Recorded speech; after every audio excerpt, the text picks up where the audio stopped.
한 주간 잘 보내셨습니까? 저도 뭐 평안한 가운데 보냈는데 어제 조금 일정을 무리하게 잡았더니만은 몸이 좀 안 깨어났네요. 계속 몸이 막 뻐근한 게, 몽롱한 게 그래요. 그래서 말씀을 봐도 잘 집중하지 못하고 그랬는데 그래도 최선을 다해서 우리가 말씀 가운데 침잠해 보기를 바랍니다. 오늘은 그 당시의 배경에 대해서 조금 더 이야기를 갖다가 좀 많이 할게요. 처음에 바울을 구류했던 총독 벨릭스가 AD 59년에 총독에서 파면당합니다. 그 이유가 그 팔레스타인에서 일어난 그 소요를 진압하는데 너무 그 과격하게 무리하게 막 피를 흘리며 진압을 했다라는 것 때문에 파면을 당합니다. 그 소요는 저도 정확하게 역사적 자료를 다 보지는 못했는데 제목만 대충 보니까 유대인과 시리아인이 서로 민족 감정 때문에 서로 싸웠답니다. 거기에서 진압하는 과정에서 양쪽 민족에게 양쪽 사람들을 갖다 너무 많이 유혈 사태가 일어난 것 같아요. 그런 사태로 인해서 벨릭스는 총독에서 해임되고 그 후임으로 베스도가 옵니다. 베스도가 59년에서 61년까지 약 2년여간의 총독으로 부임하고 마지막에는 어떤 지병인지로 인하여서 죽습니다. 베스도에 대해서는 역사적 자료가 많지 않은 것 같아요. 그래서 그냥 단순하게 그냥 그런 정도만 이야기되고 있는데, 자, 그런 상황에서 사도 바울이 벨릭스에게 먼저 구류당했다가 벨릭스가 그 총독을 마치고 베스도가 후임하면서도까지 계속 구류되어 있는 거예요. 지난주에 봤다시피 가이사랴에서 2년 넘게 구류되어 있다가 이제 베스도가 신임으로 올 때까지도 구류되어 있었던 거예요. 그래서 이제 베스도가 바울의 재판을 계속 이어나가는 그 과정을 오늘 25장에서는 이야기하고 있는 겁니다.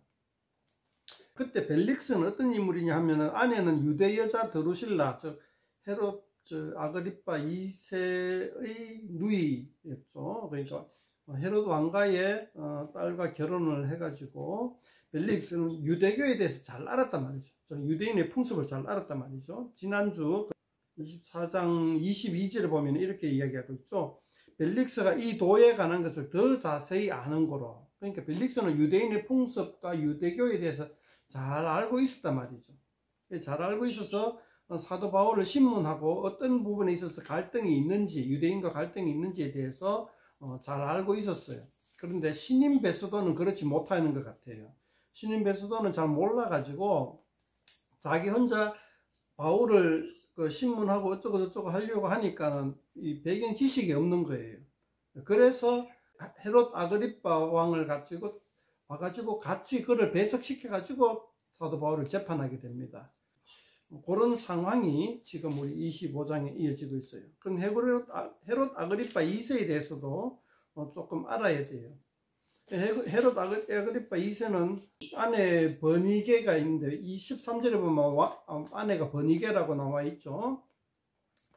이 버니게가 그 자기의 그 누이입니다. 아마 사촌도 아니고 그냥 친누이인 것 같아요. 네.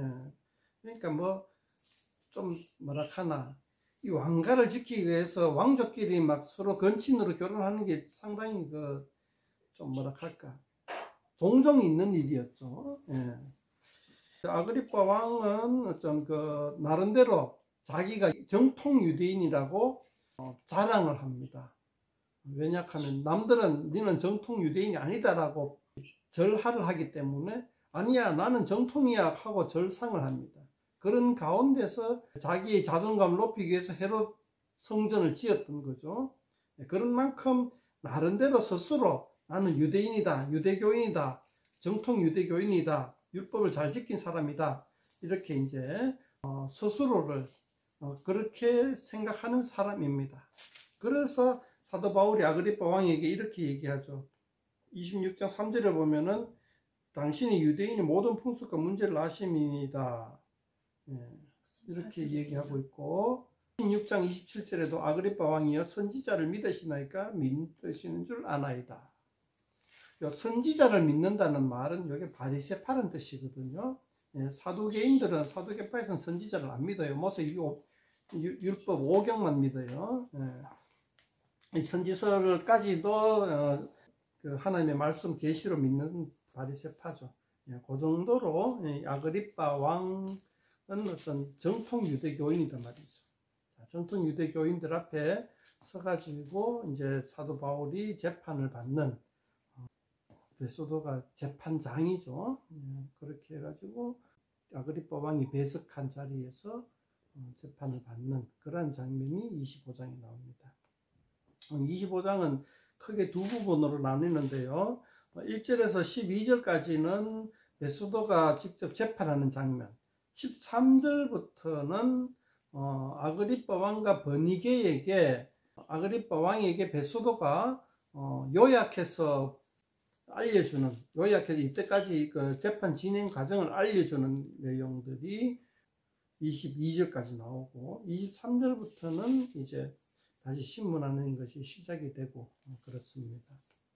처음에 이제 그 재판할 때, 그 아그리빠 왕이 없이 재판할 때는 그냥 뭐 예루살렘에 올라가서 신문 받으려는 건 아니다, 여기서 받는다, 가이사에게 상소한다, 뭐 그리고 뭐 고소하는 게 별거 증거도 없고 뭐 그렇더라, 뭐 그런 정도. 그러니까 처음에 베소도가 부임하자마자 3일 만에 예루살렘을 갑니다. 부임하자마자 이제 중요한 예루살렘이라는 중요한 도시에 순방 가는 게 참 정치를 잘하는 사람이다라는 느낌이 들죠. 그래서 예루살렘에 가가 예루살렘의 어떤 지도급이랑 같이 이제 인사를 나눕니다. 인사를 나누고 그리고 그 인사를 나누니까 가장 그 어떤 관심 사항 중에 하나겠죠. 대화의 모든 것이 아니고 중요한 대화 중에 한 가지가 바로 바울을 어떻게 할 거냐 하는 거죠. 생각을 잠깐 해보면은 베소도 입장에서는 이 바울이라는 죄수한 사람이 큰 주제가 될 수는 없는 것 같아요. 수많은 죄수가 있었겠죠. 그러니까 이제 아직 결정되지 않은 미결수가 맞나요? 우리나라 용어로 재판 중에 있는 그 구류되어 있는 사람을 미결수라 칭합니까? 그 미결수가 많겠죠. 수많은 재판이 지금 계류되어 있겠죠. 그런 가운데 굳이 바울을 언급할 이유는 없을 것 같은데, 바울을 직접적으로 언급을 먼저 시작한 쪽은 예루살렘의 지도자들이었어요. 지난주에도 얘기했지만 예루살렘의 지도자들이 바울을 신경 쓸 이유도 별로 없었어요. 그런데 유대 군중들이 사도 바울을 처단하기를 원했던 거죠. 그래서 지도자 그룹에서도 마찬가지로 바울에 대한 심각성을 깨닫기 시작해가지고 이제 바울은 없애야겠다, 여러 가지 좀 문제가 심각하구나 이렇게 생각하고 없애야겠다라는 거죠. 그렇게 해서 유대민족 지도자들이 베소도에게 이야기를 하니까 베소도가 바울이라 하는 인물에 주목하게 되죠. 이 바울이라는 인물이 그냥 평범한 죄수가 아니고 유대의 유력한 지도자들이 신경을 쓰고 있는 죄수구나. 이 사건을 잘 처리해야지만이 유대의 총독으로서 치안을 잘 유지할 수 있겠구나. 이런 어떤 판단이 서겠죠. 그래서 이제 다시 가이사랴로 와가지고 예루살렘에서 해변도시 가이사랴로 와가 행정도시 가이사랴로 와서 바울을 신문을 합니다. 이 과정에서 예루살렘 지도자들은 바울을 예루살렘에 와서 재판을 열자라고 제안을 합니다. 여전히 2년이 지난 지금까지도 사도 바울을 암살하려고 바울을 예루살렘으로 데려와 달라 이렇게 이야기하는 거죠. 하지만 아마 베소도가 그걸 눈치챘는지는 모르겠지만은 그 말에 대해서는 그냥 씹어버리고 그냥 가이사르 내려가서 재판 열랍니다 이렇게 이야기하는 거예요. 그래서 가이사르에 가서 재판을 열고 오히려 대제사장과 고위 인사들이 예루살렘에서 바울을 재판하기 위해서 가이사르로 갑니다. 이 암살 계획이 이미 첫 암살 계획에서부터 2년이 넘게 지났는데도 아직까지도 암살 계획이 그대로 있는 거예요. 참 사람 한 사람 죽이기 위해서 얼마나 유대인 보통 사람들이라도 그렇죠. 집요하고 집착이 있고 그런 것에 대해서 참 뭐라고 얘기해야 됩니까? 사람들이 참 적당한 단어가 안 떠오르네요. 그렇죠. 한번 사람을 미워하기 시작하면은 거기에 대해서 참 사람들이 이래, 그런 거에 대해서 왜 그런지 몰라요. 그죠? 사람이 그런 데에 대해서 참 사악하다 해야 되나. 적당한 단어가 안 떠오르네요.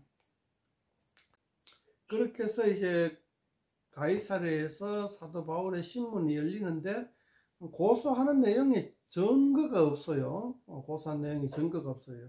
이제 지난주에 얘기했다시피 그 소유죄라고 이제 소유죄가 대충 전체적인 주제인데 제목인데 거기에 대해서 증거가 하나도 없는 거예요. 증거도 없는데 이제 9절에 보면 베스도가 유대인의 마음을 얻고자 하여 예루살렘에 올라가서 재판 받을래 이렇게 제안을 합니다. 요것도 이제 중요하죠. 베스도가 유대인의 마음을 얻고자. 그러니까 치안을 통치를 잘 하려면 그 민족 자치단체의 지도자들을 잘 구슬려야 되죠. 그 사람들과 잘 협력을 해야 통치를 잘 할 수가 있잖아요. 그래서 유대인의 마음을 얻고자 예루살렘을 재판받는 것까지는 이렇게 질문하는 것까지는 좋아요. 근데 이것을 봐서는 베스도가 암살 계획을 정확하게 알았을까 하는데 의문이 들죠. 이렇게 제안하는 거 보면. 그런데 사도 바울이 예루살렘에 올라가서 재판을 받을 것이 아니라 가이사에 가서 받겠다 이렇게 얘기합니다. 11절에 보면. 그러니까 이 로마 황제에게 가서 재판을 받겠다 하는 거는 이제 로마 시민권자의 권리예요. 일반 사람들은 그렇게까지도 요구를 못하고 로마 시민권자만 요구할 수 있는 겁니다. 그러면 이제 이탈리아 로마로 가야 되는 거죠. 이렇게 가이사께 상소한다 이렇게 얘기합니다. 그런데 사도 바울이 왜 처음부터 가이사께 간다고 얘기하지 않았을까라고 한번 질문을 던져볼 수도 하고요. 가이사랴에 2년 넘게 구류되어 있으면서 사도 바울이 어떤 생각을 가지고 있었을까? 이것도 한번 생각해 볼 수가 있어요. 가이사랴에서 2년 동안 구류되어 있으면서 물론 그 벨릭스와 그의 아내에게 열심히 복음을 증거하는 내용들이 24장 마지막에 나오기는 합니다만은 그 이전에 벌써 이 예수님의 계시로 로마에 가서 정언해야 된다라는 계시를 받았잖아요. 자, 로마로 가긴 가야 되는데 제 생각입니다. 사도 바울은 죄수의 몸으로 로마에 가는 것은 좀 꺼리고 그냥 여기서 예루살렘에서 재판이 무죄로 판결 딱 받고 난 다음에 자유인으로서 로마로 가고 싶었던 것 같아요. 그래서 2년 동안 구류되어 있는 동안 빨리 재판이 마무리됐으면 좋겠다라는 마음도 사도 바울이 있을 것이다 라고 저는 생각하는 거죠. 그런데 결국은 2년이 지나고 총독이 바뀔 때까지 재판이 지진부진 그냥 질질 끌고 있는 거예요. 질질 끌 수밖에 없는 게 무죄로 나면은 유대인들이 폭동이 일어날 것 같고 유죄로 하자니 증거가 없고 그래서 애매한 가운데 그냥 질질질 끌고만 있는 거죠. 그런 가운데 베스도이교하고 베스도도 마찬가지로 이 예루살렘에 가서 재판받으는 제안을 하는 순간 사도 바울이 아이고 이러다가는 로마 가지도 못하고 죽겠다라는 생각이 들어서 결국은 죄수의 몸으로라도 로마로 가야겠다라고 해서 가이사에게 상소를 합니다. 그래서 결국은 미결수의 몸으로 배에 올라서 로마로 가는 여행을 하게 되죠. 뒤에 읽어보면. 그게 이제 11절에 내가 가이사께 상소한다 하는 그 말에 대해서 제가 한번 생각해 본 것을 이야기를 해봅니다. 12절에는 이제 그 상소를 받아들였다라고 얘기하고 있고, 근데 상소를 하면은 지금까지 재판했던 과정들을 쭉 뭐 때문에 상소를 하고 이 사람을 뭐 때문에 묶어두고 뭐 때문에 재판을 해부했는지에 대해서 이야기를 해야 되는데 거기에 대한 자료를 쓸 게 마땅찮단 말이죠. 베스도는 이제 처음 재판을 열어가지고 그래가지고 이제 거기에 대한 자료를 모으기 위할 겸 한 번 더 재판을 엽니다. 유대교의 풍습을 잘 아는 아그리파 왕 베스케가 한 번 더 재판을 엽니다. 아무튼 재판을 열기 전에 베스도가 아그리파 왕에게 그동안 자기가 어떤 그 바울에 관련된 이야기들을 쭉 해줍니다. 이러저러해서 있는데 당신이 그 재판에 배석 좀 해주시겠습니까? 라고 이야기를 하는 거죠. 그 얘기가 13절부터 나옵니다. 13절부터 나오는데 어떻게 속에 있는가 잠깐 살펴보면은 18절부터 원고들이 18절입니다. 원고들이 서서 내가 짐작하던 것 같은 악행의 혐의는 하나도 제시하지 않고 19절에 오직 자기들의 종교와 또는 예수라는 이가 죽은 것을 살아나 있다고 바울이 주장하는 그 일에 관한 문제로 고발하는 것 뿐이다. 고발 내용이 그거죠. 종교와 예수의 부활 이것 가지고 이제 고발한다는 거죠. 악행의 혐의는 제시를 안 하고 그래서 이걸 어떻게 신문해야 될지 몰라가지고 이제 있으니까 이제 가이사랴께 뭐 상소한다 해가지고 이제 아그리파에게 이야기를 해본다 뭐 이런 식으로 이야기가 됩니다. 이렇게 해가지고 이제 재판이 시작이 되고 본격적인 재판은 26장부터 나오는데 우선은 이제 본격적인 재판하기 전에 이 상황에 대해서 한번 배경을 조금 더 우리가 고민해 봅시다. 사도 바울이 유대인과 갈등을 일으키는 게 18절에 보면은 악행의 혐의, 로마의 법에 의한 뭐 소유죄라든가 뭐 반역죄라든가 어떤 뭐 살인 뭐 이런 폭행이나 뭐 이런 것들에 대한 거는 없다. 로마법에 저촉되는 건 없다. 그러니까 사도 바울의 개인적인 행동으로 보지 말고 이렇게 보면 돼요. 이 사도 바울이 예수교의 대표적인 인물이다라고 예수교가 로마법에 저촉되지 않는다. 단지 예수교는 유대교의 한 분파인데 저거들 분파끼리 막 싸우던데 그것이 로마법에 저촉되는 것은 아니다. 이렇게 이해를 하면 된다는 거죠. 우리 사도 바울 개인의 문제가 아니고 사도 바울이 예수교의 대표적인 인물로 지금 내세워지는 거죠. 지금 이 사도행전의 저자 누가가 의도하는 바는 그거다라는 거죠. 사도 바울의 개인의 행적을 쫓아가지만은 결국은 그걸 통하여서 이제 이 온 로마 제국 내에 일어나는 예수교 현상에 대한 이해를 해주는 거죠. 이 예수교라는 신흥 종파가 로마법에 저촉된 건 아니고 단지 유대교의 한 종파인데 유대교 안에서 그 종파로 인해서 분란이 일어나더라. 근데 그 예수파의 핵심 교리가 뭐냐? 예수가 부활했다라는 거죠. 자, 그런 것으로 인해서 이제 사도 바울이 재판을 받는데 무죄로 추정된다. 그렇지만은 가이사에게 상소해서 가이사에게 보내야 된다. 그런 내용으로 지금 사도행전 25장을 누가는 기록하고 데오빌로에게 보내주는 거죠. 그런 데까지 이제 우리가 한번 생각을 해보면 좋겠다라는 겁니다. 그 다음에 또 한 가지 더 생각할 거는 이제 그 베스도가 59년에 부임해가 2년 동안 있다가 병으로 죽었다고 그랬잖아요. 그럼 2년이 지나면은 AD 61년이에요. 근데 이 AD 60년 전후로 해가지고 예루살렘의 상황을 우리가 한번 잘 생각해 봐야 됩니다. AD 70년에 예루살렘이 완전히 파괴됩니다. 이때로부터 약 10년이 지난 후에 예루살렘이 완전히 파괴가 돼버려요. 성전 제사가 끊겨버려요. 예루살렘 성전이 없어져 버려요. 불과 10년 후에. 그러니까 지금 60년에 이미 전조 현상이 일어나고 있었다는 거죠. 제가 여기에 대해서 공부를 조금 덜 했는데요. AD 60년에 이미 독립투쟁을 갖다가 상당히 분위기가 고조되어 있는 상태라는 거죠. 지금 우리가 성경을 보면은 이 대제사장과 장로들이 로마의 행정에 상당히 복종하고 있는 것처럼 보이지만은 그러나 10년 후에 일어난 유대 전쟁을 보면은 요세푸스의 보고에 의한 유대 전쟁을 보면은 상당히 전 민족 전체가 로마에 대한 반로마 감정이 극에 달하는 거예요. 그러니까 지금도 AD 60년도 상당히 분위기가 어수선하고 반로마 감정만 있는 것이 아니라 반로마 감정이 있는 것의 저변에는 자기 민족의 정체성이 흔들리는 것에 있다는 거죠.